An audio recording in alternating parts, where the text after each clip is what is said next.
Конечно, история в этой части, она завуалирована, хотя мы старались привлечь власть, чтобы как бы оправдаться или во всяком случае продемонстрировать, что они готовы со всеми слоями общества быть, как говорится, во всяком случае проявлять интерес ко всем процессам, что происходит в нашей стране. Однако в этой части власть молчит. Я хотел бы раскрыть, эту тему, что мы имеем в виду. Это, касается непосредственно нашего любимого абхазского телевидения. Как вы сказали, тот эфир, который прошел в воскресенье, конечно, удивительно, он прошел в воскресенье, когда вся Абхазия в это время находится, так скажем, в свадебных процессиях. Как мы знаем, после официального эфира абхазское телевидение на следующий день, где-то к 3-4 обычно выкладывает на своих официальных сайтах. Конечно, это не секрет, можно получить материалы этого эфира, с этим проблем нету. Но здесь есть одно «но». Мы знаем, что есть аноним-каналы, около 3-4 основных, которые травят жизнь людям в Абхазии, которые занимаются травлей людей, оговаривают людей, занимаются межэтническими раздорами, сталкивают лбами или политических лидеров, движения межконфессиональные, межэтнические, вообще всем, чем можно насолить нашей стране, они этим и занимаются. После эфира воскресного примерно в 9-19 утра на этих каналах появились кадры с нашего эфира. Все бы ничего, но там у них произошел маленький прокол, который выдал их всех. Но я еще раз хочу повторить, что абхазское телевидение на следующий день к 3-4 обычно выкладывает свои материалы. Еще раз повторяю, в 9:19 хронология появляются наши кадры с эфира на этих каналах. Естественно, там уже с их комментариями и так далее, вы понимаете, что они там могли писать. Но самое главное, в этих кадрах не присутствует самое главное, логотип АТ. То есть вы должны понимать, что это сырье, которое было у абхазского телевидения, благополучно было слито этим каналом.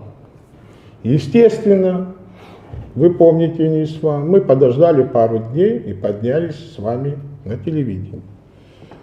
С личной встречи с Ириной Агрба было, с нашей стороны сказано, что ситуация может выйти из-под контроля.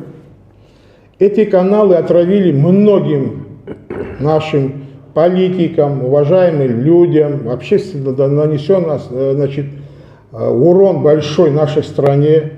Отношения между Россией и Абхазией, они генерируют такое нехорошее, негативное отношение между двумя странами.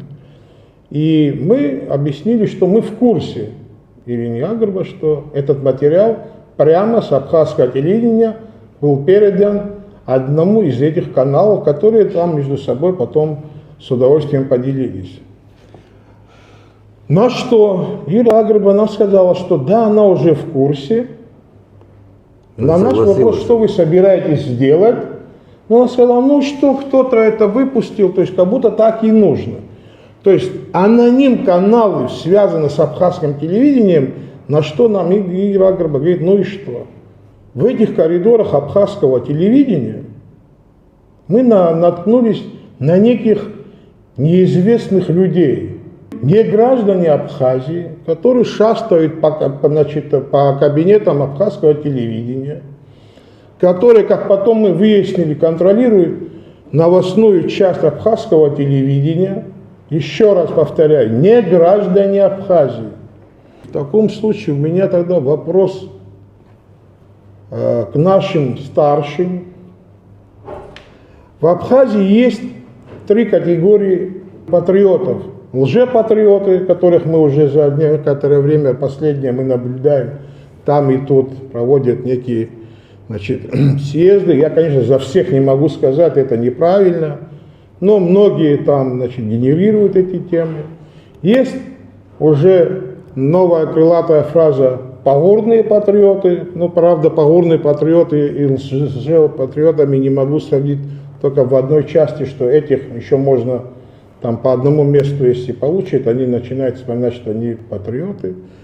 Но я к ним не буду обращаться. Сегодня я обращаюсь к настоящим патриотам, нашим старшим, которые в свое время, вспомните, дорогие мои, как вы боролись за абхазское телевидение с 1979 года. Что стоило нашему абхазскому народу получить при Советском Союзе, при сильном КГБ, получить абхазское телевидение? Сегодня в свободной стране мы получили абхазское телевидение, контролируемое какими-то внешними силами, до сих пор нами неведом. В этом случае я еще раз хотел бы обратиться к таким нашим старшим патриотам, которые боролись за это телевидение, такому как Гена Аламби, Валера Кварчи, Гурам Гумба, Владимир Зантария, к сожалению, Станиславу Засимовичу или же Джинджоле Клементию не могу, мы их потеряли, но к остальным, сейчас ко всем всех сейчас не вспомню, но хочу обратиться. Вы этого ждали, вы так думали в конечном итоге, что абхазское телевидение будет именно так выглядеть. Я считаю, что вы такого мнения не можете, у вас такого мнения не может быть. У наших больших патриотов есть семьи, есть внуки. Уже поколение, второе, третье поколение выросло патриотов. Так давайте обратимся друг к другу и скажем правду. Мы теряем абхазское телевидение. Мы потеряли рупор главной нашей страны. Сегодня абхазское телевидение не говорит об Абхазии и о народе Абхазии, живущем в Абхазии. Это самая главная проблема. Давайте обратим на это внимание.